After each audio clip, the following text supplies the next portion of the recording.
playing one time, and wouldn't you believe it? My wife teamed up with her brother to beat me. I've never forgiven her. They actually eradicated me and took me off the planet. And I said, how can you do that? You married me. You're supposed to be on my side. She goes, I'm never going to play the game again. But this competitiveness, I turned it in, and I started looking at the church.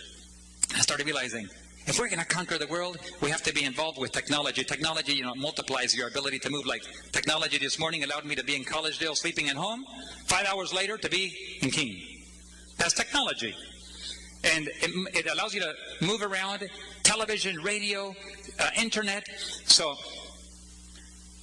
I looked at this and I said, if we're going to conquer the world, we have to reach into every corner. But I looked around and I noticed the evangelicals had TV stations and the Adventists didn't. I looked over there and I noticed they had bigger churches and the Adventists had smaller churches. I looked over there and I noticed they had more internet and we had less.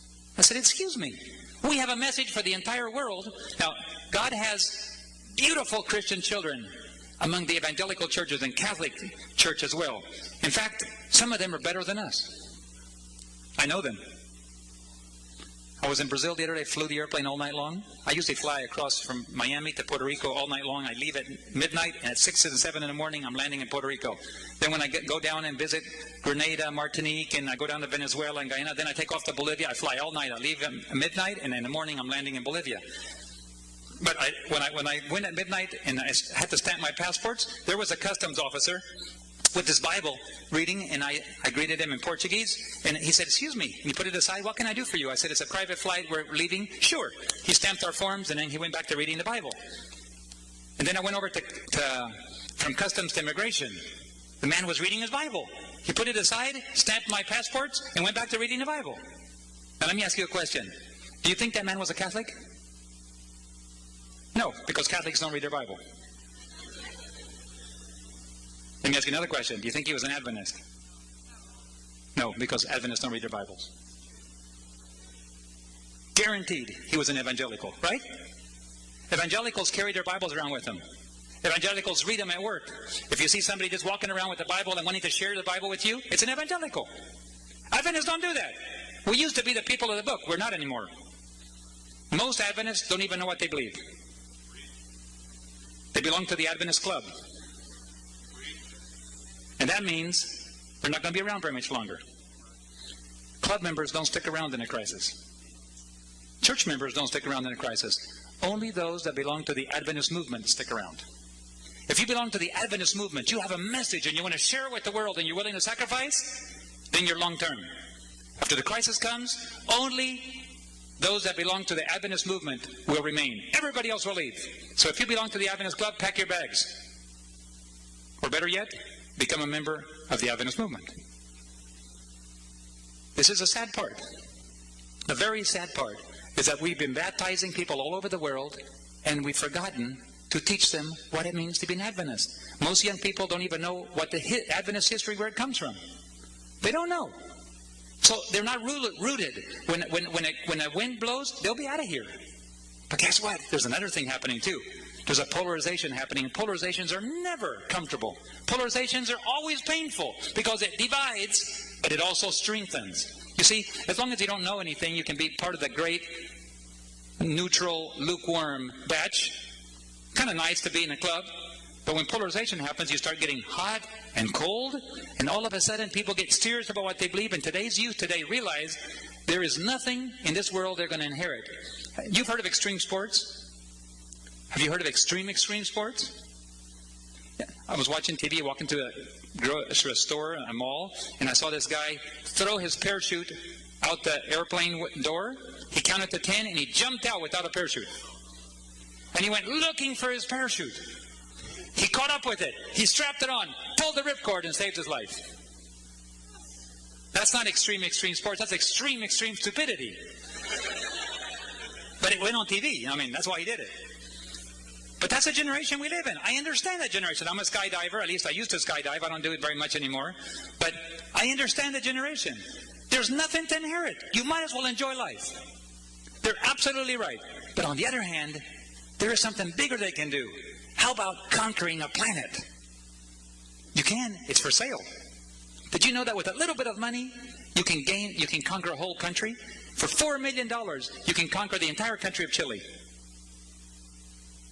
A $4 million network was for sale last year, covering 80% of the entire country. For $4 million, you could reach an entire country. That's cheap. And if you can think big enough, you say, I don't have $1 million. Well, guess what? I was in Brazil the other day and I saw a t-shirt that said, I am not the owner of the world. I am only the son of the owner. Huh? Does your dad have that kind of power and money? I met Bill Gates in Las Vegas some years ago. Talked to him twice at a computer convention. If I worked for Bill Gates, I wouldn't be worrying how to raise money. But I thought to myself, what if I worked for God? What if I worked for God? Do I have to worry about money? In theory, right? Well, I decided to put it in practical. I was teaching at Trinidad and Tobago at Caribbean Union College. And after 15 years of working, I decided I want to try an experiment with my family. So I talked to my wife. We both decided. We took our 5 children. And for 1 year, we moved deep into the jungles of Guyana. No human being was going to know our needs. Only God. No salary. No health benefits. No educational benefits. No nothing. Just simply depending on God. And I said, someday we're all going to end up that way. We might as well learn now. And the sooner you learn, the better, by the way. And we said, if God is not going to keep His promises, we might as well know now. Then I can get on with life. And so we went into the jungles, spent my last paycheck, chartered an airplane. They dropped us off 200 miles in the jungles, and then began my training all over again. Because I told God, I want to learn. And He said, well, you have to go back to kindergarten. Well, how do you do that? You start from scratch. Go into the jungles, be a volunteer missionary, and depend on God. Don't tell anybody and see what I can do. So we went there with 5 children. David, my friend, said, you're going to die there. You'll get malaria. The snake will kill your children. Well, I'm going to die anyhow. I'm already dead. I was born already with defects in my intestines. After 3 major surgeries in 2 weeks, they said this child was not born with the capacity to live. The intestines don't have a nervous system. There's no peristalsis. It's impossible. My parents anointed me. And the next day, God gave me a whole new intestinal system and nervous system. So I was born dead already. So I'm living on borrowed time. And then, of course, I've been hijacked. I've been assaulted by gangs twice in Lima, Peru. I've had rocks thrown at me. I've had guns to my head from a bank robber.